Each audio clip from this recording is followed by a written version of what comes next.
अस्सलाम वालेकुम। मेरा नाम है डॉक्टर उज़्मा अब्बास और आज की वीडियो में हम डिस्कस करेंगे कि बीपी हाई होना हमल के दौरान क्यों हो जाता है, इसकी क्या वजूहात होती हैं, इसकी वजह से क्या-क्या कॉम्प्लिकेशंस आ सकती हैं और इसके इलाज के लिए हम क्या-क्या कर सकते हैं।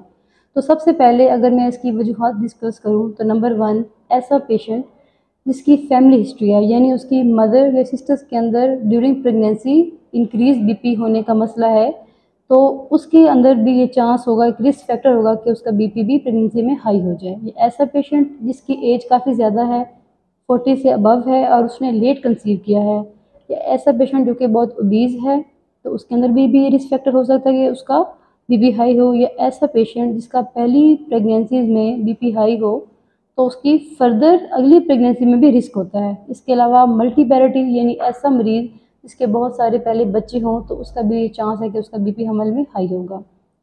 बेसिकली बीपी हाई होने की वजह से कॉम्प्लिकेशंस क्या-क्या आ सकती हैं और ये होता क्यों है? ऐसे पेशेंट्स का जो ब्लड होता है, जो खून होता है, वो थोड़ा-सा गाढ़ा हो जाता है, यानी खून जमाने की जो सलाहियत होती है वो बढ़ जाती है और जो वेसल्स होती हैं, जो कि नालियाँ होती हैं, उनके अंदर तनाव या रेजिस्टेंस बढ़ जाता है। तो इसकी वजह से उनको बहुत सारी फर्दर माँ और बच्चे दोनों के अंदर कॉम्प्लिकेशंस आ सकती हैं। अगर मैं बात करूँ माँ की, तो माँ के अंदर अगर ब्लड प्रेशर हमल के दौरान होने का मसला है, तो ये एक हाई रिस्क प्रेगनेंसी हो सकती है। फर्दर इसको हम बेसिकली कहते हैं प्रेगनेंसी इंड्यूस हाइपरटेंशन, जिसको सिर्फ औरत को हमल के दौरान बीपी हाई होने का मसला हो, उसको पहले बीपी का मसला ना हो पर हमल के दौरान हो गया हो, तो उसे कहते हैं प्रेगनेंसी इंड्यूस हाइपरटेंशन। इसको फर्दर हम डिवाइड करते हैं या क्लासीफाई करते हैं 3 कैटेगरीज़ में, माइल्ड, मॉडरेट या सीवियर। तो सम टाइम ऐसा होता है कि इस हाई बीपी की वजह से औरत को आँखों के आगे धुंधलापन आना, पेट में दर्द होना, सर चकरा जाना और सम टाइम झटके लगने का मसला भी हो सकता है, जिसको हम प्री एक्लम्शिया या एक्लम्शिया कहते हैं। तो अगर ये बीपी को हमने कंट्रोल नहीं किया, तो ये बहुत ज़्यादा अगर हाई हो गया, तो ये प्री एक्लम्शिया और एक्लम्शिया को लीड कर जाएगा, जिसकी वजह से हमें sometimes termination of pregnancy यानी प्रेगनेंसी को हमें ख़त्म करना पड़ सकता है। तो ऐसी सूरत में माँ और बच्चे दोनों की जान को ख़तरा होता है। और अगर मैं बच्चे की बात करूँ, तो हम जैसा कि हम जानते हैं कि माँ के खून से ही बच्चा बनता है। तो अगर माँ का ब्लड प्रेशर हाई है, माँ से ही न्यूट्रिशन जानी है बेबी को।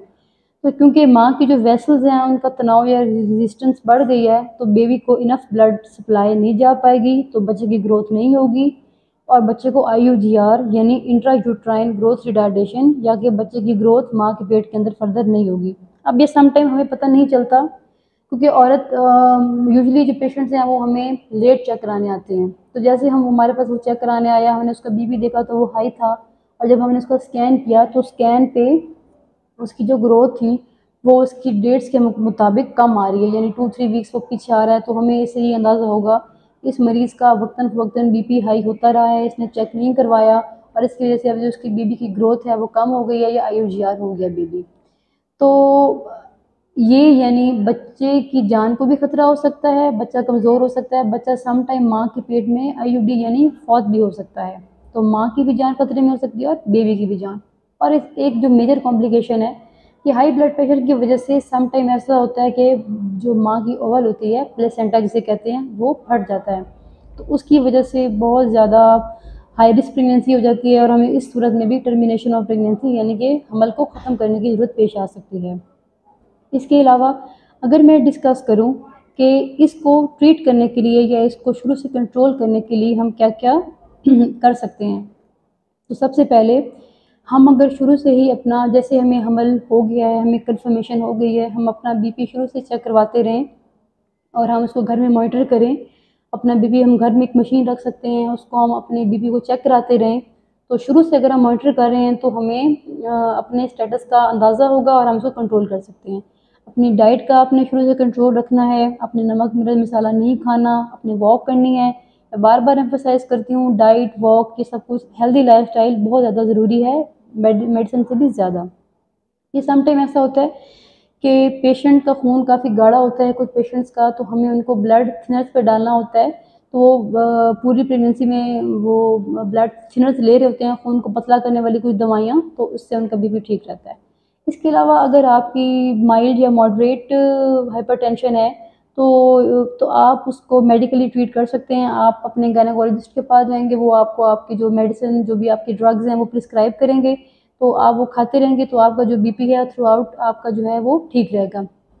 समटाइम पेशेंट्स के अंदर सीवियर हाइपरटेंशन का मसला हो जाता है, तब आपको अस्पताल में दाखिल होने की भी ज़रूरत पेश आ सकती है और वहाँ पे आपको इंजेक्टेबल्स लगेंगे और आपको यानी कि अस्पताल में रह के अपना इलाज कराना पड़ेगा। लेकिन अगर आप शुरू से ही अपना बीपी मॉनिटर करें तो होपफुली आपको ये ज़रूरत पेश ही नहीं आ सकती, क्योंकि बाद में यही प्रेगनेंसी, यही हाइपरटेंशन प्री एक्लम्शिया और एक्लम्शिया में चली जाती है। तो आपको शुरू से ही आपका रेगुलर फॉलोअप कराना है, रेगुलर चेकअप कराना है, अपने बीपी पे नज़र रखनी है।